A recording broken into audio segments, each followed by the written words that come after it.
and this is the next part in our series on how to build a basic flower box. For flowers. As I mentioned before in the previous videos, we're going to do the trim around it. So, let's get started.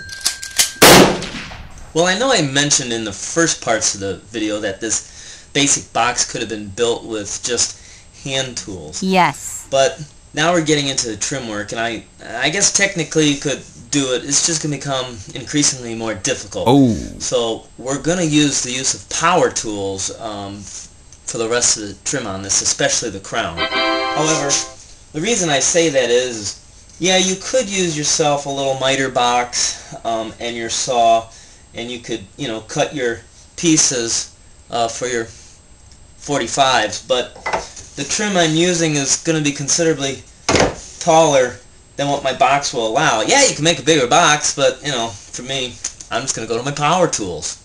Now, before we use any of our power tools, let's take a tip from Safety Dan. Oh, hey, make sure you always wear your hearing protection and safety glasses.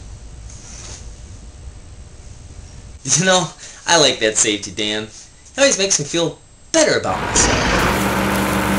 So the bottom part of the trim on this box, this was some chair rail that I purchased, and I'm just temporarily holding it in place with some clamps. I want the trim here to be flush with the bottom of my box. Then with a pencil, you can mark the back. That's fine. I usually just like to mark on the front where it comes down, and then I'm going to take it over to the power saw. When it comes to power tools, I don't favor any make or model or brand, but there are different features on some of the power tools that I like and ones I don't like. Now, I've got a couple of miter saws, and this one I actually kind of like because it allows me to tilt both directions if I need to do a compound cut. Good golly, Miss Molly. However, it didn't come with a laser, so I put an aftermarket laser on there, but what I don't like about the laser is the laser only comes on when you pull the trigger. Unlike another saw that I have, there's a switch for the laser to come on prior to pulling the trigger. Now, probably someone's just saying that they pull the trigger up here until they see the mark and line it up, but, you know, that uses extra electricity, and I'm going green, people. It's green. But regardless, whichever brand you buy, you get what you pay for. The better the saw, the higher the price, but better the cut. And speaking of cut, I'm going to make mine here.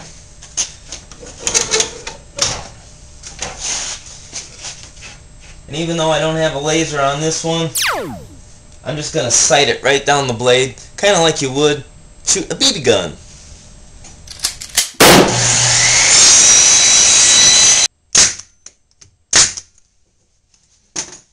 After securing this piece with some brads, we're next going to start working our way around with our trim. Now, I take another piece, put it on here, and it's probably not a bad idea to make sure that you're level with your piece before you mark it. Also, too, keep in mind, make sure that your ground is level before you mark it as well. Otherwise, your trim will be all out of whack. And then I make a mark on the front, and I keep working myself around the box till I get to the other end. Now this was just the bottom trim on the box. The video's not done, so don't really go anywhere.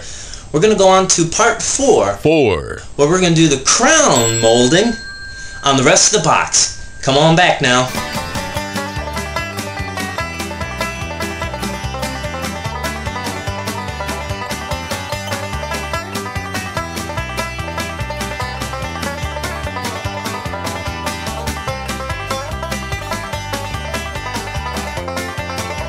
Woodshoppertime.com!